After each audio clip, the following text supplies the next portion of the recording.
Hello दोस्तों, welcome to study I Q C S. Study I Q C S में आपका स्वागत है। और मैं हूं निर्मल। आज आपसे इंडियन पॉलिटी की क्लास 13 डिस्कस करने जा रहा हूं, जहां पर मैं डिस्कस करूंगा फर्स्ट फंडामेंटल राइट। कौन सा डिस्कस करूंगा? पहला मौलिक अधिकार, जो कौन सा है? राइट टू इक्वलिटी, यानी समानता का अधिकार। जो फर्स्ट फंड देखिए, जो फर्स्ट फंडामेंटल राइट है वो किस में प्रावधान है? हमारे भारत के संविधान में उसका प्रावधान है। कहाँ से कहाँ तक है? आर्टिकल 14 से लेकर आर्टिकल 18 तक। अब इसका थोड़ा परिचय समझ लीजिए, है ना। फिर अच्छे से इसके बारे में डिटेल में चर्चा करेंगे। इसका परिचय क्या है, समझिए। ये जो अधिकार, ये जो राइट है, ये जो मौलिक अधिकार है, ये गारंटी देता है। किस बारे में गारंटी देता है? ये इक्वल राइट को लेकर गारंटी देता है कि एक क्या मिलेगा सबको, एक समान अधिकार मिलेगा। राज्य किस बेसिस पे, किस आधार पर डिस्क्रिमिनेट नहीं करेगी, भेदभाव नहीं करेगी। रिलीजन यानी धर्म के मामले में भेदभाव नहीं करेगी। जेंडर, कास्ट, रेस और बर्थ ऑफ प्लेस को लेकर भेदभाव नहीं करेगी। और ये भी इंश्योर करेगी कि सभी को समान रूप से अवसर अवसर मिल रहा है या नहीं मिल रहा है, या समान रूप से नौकरी मिल रही है या नहीं मिल रही है सरकार में, है ना। और यदि किसी को नौकरी के लिए क्या किया जा रहा है ना, भेदभाव किया जा रहा है, तो सरकार क्या करेगी? उसके खिलाफ एक्शन भी लेगी। और सरकार क्या नहीं करेगी? किसी प्रकार का कोई भेदभाव नहीं करेगी। और क्या दिया इसमें? कुछ स्पेशल प्रोविज़न भी करे, कुछ स्पेशल प्रावधान भी लेकर आएगी। किसके लिए? जो कहीं ना कहीं बिछड़े लोग हैं, है ना, जो बिछड़ा वर्ग है, उनके लिए भी लेकर आएगी। और क्या इसमें और क्या बताया गया है? इसमें टाइटल का अवोल्यूशन, यानी जो टाइटल दिया जाता है, जो उपाधिका की दी जाती है, उनका भी क्या है? अवोल्यूशन बताया गया। और अनटचेबिलिटी यानी छुआछूत के ऊपर भी क्या है? इसमें प्रावधान है। आइए आज की क्लास हम स्टार्ट करते हैं। देखिए, अब पहला मौलिक अधिकार का पहला आर्टिकल समझिए, आर्टिकल 14। आर्टिकल 14 क्या बोलता है? आर्टिकल 14 है इक्वलिटी बिफोर लॉ, यानी इक्वलिटी बिफोर लॉ मतलब विधि के समक्ष समानता, है ना। क्या बोलता है ये? कि ये जो आर्टिकल 14 है, सारे लोगों को एक ही नज़रों से देखेगा कानून, है ना। यदि कानून की बात आई तो सभी को एक समान रूप से देखेगा। और सारे नागरिकों को, है ना, सारे नागरिकों को समान रूप से क्या क्या क्या किया जाएगा? ट्रीट किया जाएगा। ऐसा नहीं कि वो बड़ा है तो उसके लिए कानून अलग है, जो छोटा है उसके लिए कानून अलग है ना। जो अलग वर्ग है उसके लिए क्या है? कानून अलग है। यानी कानून से पहले, कानून से ऊपर कोई यहाँ पर पर्सन नहीं है। जो the law of country protect everybody equally, यहाँ पर जो एक कानून है ना, जो देश में कानून है, वो सभी को इक्वली क्या करेगा? प्रोटेक्ट करेगा। क्या करेगा? सभी को समान रूप से सुरक्षा देगा। ऐसा नहीं कि वो अलग है ना, वो दूसरे वर्ग का है तो उसको अलग सुरक्षा दो, जो दूसरा वर्ग है तो उसके लिए अलग कानून बना के अलग सुरक्षा दो। तो इस प्रकार का कोई प्रावधान सरकार नहीं करेगी। और यानी एक ही वर्ग के साथ एक ही तरह का क्या करेगी? बिहेवियर करेगी। आगे बढ़ते हैं। बट ये जो ये जो आर्टिकल है, इसके जो प्रावधान है वो कहीं ना कहीं नेगेटिव है। नेगेटिव कैसे? कि देखो, आप क्या बोल रहे हो कि सॉरी, आप क्या बोल रहे हो कि सभी के साथ क्या किया जाएगा? समान व्यवहार किया जाएगा। पक्की बात है। तो अब मुझे ये बताओ कि कुछ स्पेशल पर्सन भी होते हैं, जो बड़े बड़े अधिकारी रहते हैं, क्या उनके साथ भी वैसे व्यवहार करोगे आप जो छोटा आमजन रहते हैं, है ना। यानी कहीं ना कहीं यहाँ पर स्पेशल पर्सन, जो विशेष अधिकारी रहते हैं, उनके लिए कोई विशेष अधिकार नहीं है। ऐसा नहीं है कि ये भैया ये अलग इंसान है, ये छोटे क्लासेस, ये क्या बहुत बड़ा अधिकार है, ये आम जन है, तो इनके लिए कानून, यदि इनने मर्डर कर दिया वो इनने मर्डर कर दिया तो दोनों के लिए समान, कभी भी दोनों को अरेस्ट कर सकते हैं। तो इस प्रकार का क्या भी है, प्रावधान है। बट कहीं ना कहीं क्या है, नेगेटिव। यदि मान लो ये बड़ा अधिकारी है, इसने मर्डर कर दिया, अब इसको डायरेक्ट अरेस्ट कर लिया आपने, तो कहीं ना कहीं क्या होगा, इसकी डिग्निटी, वैसे मर्डर करेगा डिग्निटी वैसे फेल हो जाएगी। अब मान लो मर्डर उसने कई डिफेंस के लिए क्या हुआ, तो कहीं ना कहीं बहुत सारी बातें हैं इसमें जो ये दर्शाती है कि कहीं ना कहीं क्या ये नेगेटिव है।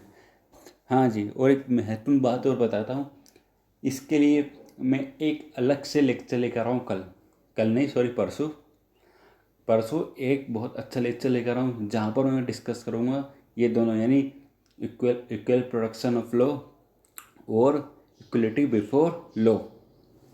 चलिए अब आगे बढ़ते हैं थोड़ा। अब इक्वल प्रोटेक्शन ऑफ लॉ क्या है, ये क्या है, पॉजिटिव नेचर है। कैसा है, पॉजिटिव इन नेचर है। यहाँ पर ये कहाँ से लिया गया है, ये यूएसए से लिया गया है। और इक्वलिटी बिफोर लॉ ये कहाँ से लिया गया है, ब्रिटिश से लिया गया है, जिसको किसने प्रेजेंट किया है, डाइची ने। कौन ने, डाइची ने। बट जो इक्वल प्रोटेक्शन ऑफ लॉ है वो कहाँ से लिया गया है, यूएसए से लिया गया। इसमें क्या है, क्या कहा गया है, देखो मान लो सपोज है ना,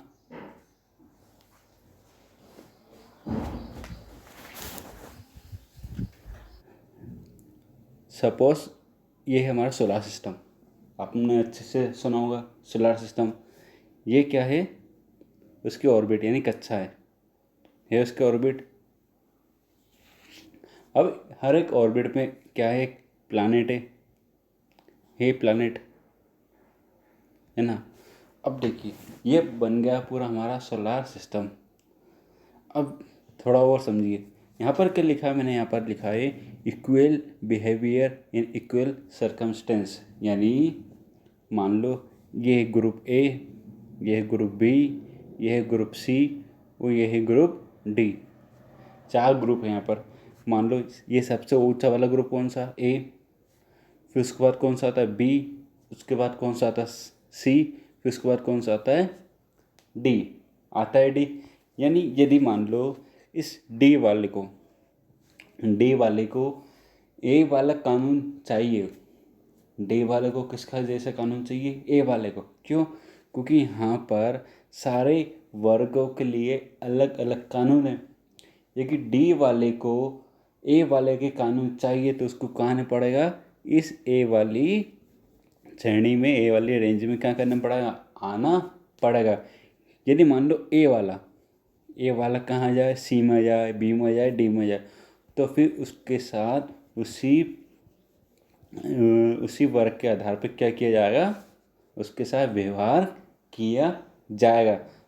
तो उसका मतलब यह है कि यहाँ पर कुछ स्पेशल पर्सन के लिए स्पेशल राइट का अधिकार है। जैसे मान लो कोई सांसद है या कोई सीएम है, तो सीएम या सांसद को आप अरेस्ट नहीं कर सकते। आपने मूवी देखी होगी नायक, है ना, नायक अनिल कपूर वाली, जहाँ अमरीश पुरी को वो अरेस्ट करने जाता है, जब वो एक दिन का सीएम बनता था, तो अमरीश पुरी बोलता है, क्या बोलता है उस समय, कि मैं इस समय सीएम हूँ, मुझे कोई डायरेक्टली अरेस्ट नहीं कर सकता, कोई बिल चाहिए, कोई अध्यादेश चाहिए, उसके लिए बहुत कुछ चाहिए था, है ना। तो क्या बोल रहा था, इस समय सीएम मैं हूँ, तो भी बोल देता डायलॉग, है ना। तो सीधे सीधे ये मतलब कि जहाँ स्पेशल पर्सन होते हैं उनके लिए क्या होते हैं, स्पेशल अधिकार होते हैं। चलिए अब हम आगे बढ़ते हैं ना। अब पढ़ते हैं आर्टिकल 15। आर्टिकल 15 में क्या लिखा है, प्रोविजन ऑफ डिस्क्रिमिनेशन, मतलब भेदभाव का, यहाँ पर भेदभाव का क्या है, प्रोविजन है, यानी भेदभाव का क्या है, प्रतिबंध। देखो कहीं ना कहीं जो ये आर्टिकल 15 है, कहीं ना कहीं भेदभाव को कम करने की कोशिश करता है। और क्या कहता है, जो राज्य है वो राज्य किसी भी पर्सन से, यानी कास्ट, रिलीजन, है ना, रेस, या फिर प्लेस ऑफ बर्थ, यानी जेंडर, मेल या फीमेल के आधारों पर क्या नहीं करेगी, भेदभाव नहीं करेगी। और उनको हर एक सब्जेक्ट में क्या देगी, लिएबिलिटी देगी, उनको क्या देगी, उनको हर सब्जेक्ट में क्या देगी, लिएबिलिटी देगी, यानी आज़ादी देगी, यानी किसी प्रकार का कोई भेदभाव नहीं करेगी। और मान लो ये सब कैसे कैसे भेदभाव किस बारे में, यानी कोई पब्लिक प्लेस पे जा रहा है तो कोई भेदभाव नहीं करेगी। ये नहीं कि मान लो पब्लिक प्लेस है, पब्लिक प्लेस मान लो मॉल है, मॉल एक पब्लिक प्लेस में आता है, तो मान लो वहाँ हर सारे टाइप के पर्सन आ सकते हैं। ऐसा नहीं कि भाई ए वर्ग वाला नहीं आ सकता है ना, बी वर्ग वाले नहीं आ सकते, सी वर्ग वाले नहीं आ सकते। तो मतलब पब्लिक प्लेस पे सारे लोग आएंगे। यदि कोई पब्लिक प्लेस पे प्रवेश करने से रोकता है तो क्या किया जा सकता है, उसके साथ कार्रवाई की जा सकती है। और सरकार की बात कर रहा हूँ मैं, ये सरकार किसी भी टैंक को यूज़ करने से मना नहीं कर सकती, किसी भी वेल को, किसी भी घाट को यूज़ करने से मना नहीं कर सकती। वो सॉरी, यहाँ पर जो मैंने मॉल की बात करी थी, मॉल्स गवर्नमेंट का हो तो कंडीशन क्या है, गवर्नमेंट का मॉल हो तो, है ना। प्राइवेट है तो प्राइवेट के रूल्स एंड रेगुलेशन एंड नियम अलग हो सकते हैं, यानी सरकार उन पर कोई इंटरफेयर नहीं कर सकती, है ना। यानी यूज़ ऑफ वेल, टैंक, घाट, यानी इनका भी यूज़ करने से सरकार मना नहीं कर सकती और ना ही कोई भेदभाव कर सकती है। परंतु क्या होता है, एक एक अपवाद है इसमें। अपवाद कैसा है, मान लो आप क्या बोल रहे हो कि सरकार किसी भी प्रकार का भेदभाव नहीं करेगी, तो ये जो रिजर्वेशन दिया आपने, 15% रिजर्वेशन है, कहीं 85% रिजर्वेशन, नहीं 85 नहीं हो सकता, मतलब 10% रिजर्वेशन है, वुमेंस को 50% रिजर्वेशन है ना। आप क्या दे रहे हो उनको, स्कॉलरशिप दे रहे हो, किस आधार पर, रिजर्वेशन, बीपीएल परिवार है, एपीएल परिवार है। फिर ये कहाँ से प्रावधान है, ये तो कहीं ना कहीं जो अमीर और गरीब के बीच भेदभाव है। अमीर को भी वो दो ना आप, है ना, वो गरीबों को क्यों दे रहे हो सिर्फ। तो ये कहीं ना कहीं सारे अपवाद उठ के आते हैं। कहीं ना कहीं यहाँ पर क्या दिख रहा है, एक भेदभाव दिख रहा है। तो आप डायरेक्ट सुप्रीम कोर्ट नहीं जा सकते क्या, जाओ सुप्रीम कोर्ट।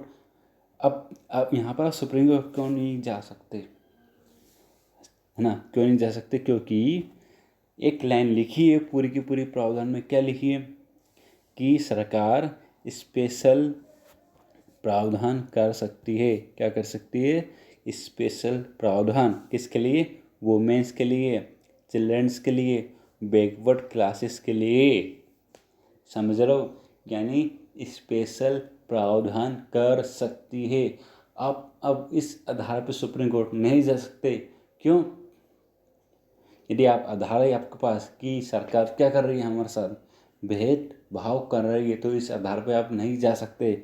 आप क्यों नहीं जा सकते, क्योंकि क्लियर लिखा हुआ भारत के संविधान में, है ना, कि क्या कर सरकार क्या कर सकती है, स्पेशल प्रावधान कर सकती है, किसके लिए, बच्चों के लिए, है ना, औरतों के लिए, वुमेन्स के लिए, वो बैकवर्ड क्लासेस के लिए।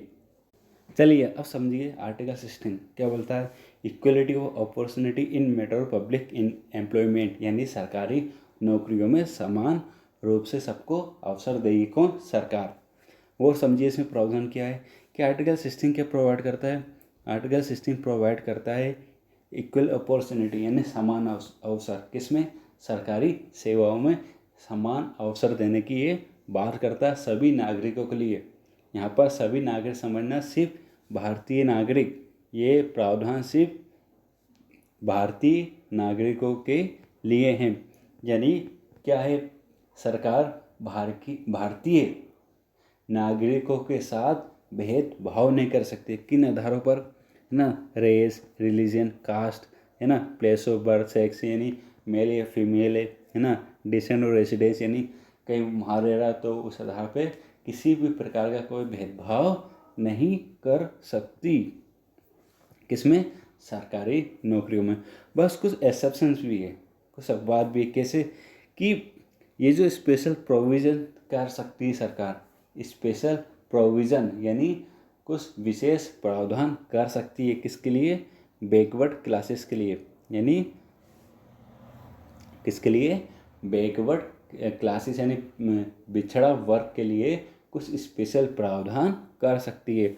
और क्या दिया है, आर्टिकल जो 64 है ना, वो किस बारे में बात करता है, रिजर्वेशन के बारे में बात करता है। और ये दोस्तों रिजर्वेशन भी दिया जाएगा स्पेशल प्रोविज़न के अनुसार, यानी विशेष प्रावधान के अनुसार ही ये रिजर्वेशन दिया जाएगा। ऐसा नहीं ये मन से दे रही सरकार, ऐसा नहीं करती है।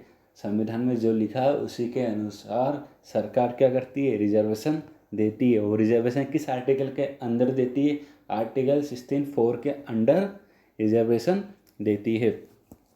और देखो आधार क्या रहेगा रिजर्वेशन देने का, तो आधार क्या रहेगा, वही बैकवर्डनेस। कौन सा बैकवर्डनेस, सामाजिक और शैक्षणिक यानी सोशल एंड एजुकेशनल बैकवर्डनेस के आधार पर सरकार रिजर्वेशन दे सकती है। बट किसी भी हालत में, किसी भी स्थिति में, किसी भी परिस्थिति में रिजर्वेशन 50% से ज़्यादा नहीं होगा, यानी 50% से ज़्यादा रिजर्वेशन आप किसी भी वर्ग को नहीं दे सकते। यदि आपने ज़्यादा दिया तो कहीं ना कहीं दूसरा जो वर्ग है उनका अवसर कम हो जाएगा। मान लो आपने एक ही वर्ग है, मान लो बी वर्ग है, यानी मान लो बी वर्ग को आपने क्या दे दिया 50% रिजर्वेशन। अब दूसरे वर्ग भी तो हैं, उनको भी अवसर मिलना चाहिए। मान लो आपने एक ही पर्सन को दे दिया एक अवसर, तो बाकी क्या, तो उनको भी अवसर देना जरूरी है। इसलिए संविधान निर्माताओं ने ये कह दिया कि 50% से ज़्यादा क्या नहीं होगा, रिजर्वेशन नहीं होगा।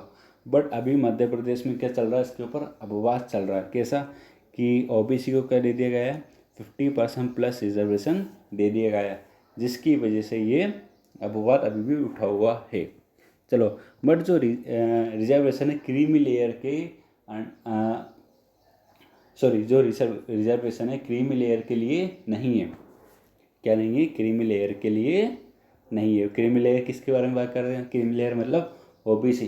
देखो कुछ ऐसे प्रोविज़न है क्रीमी लेयर के अंदर,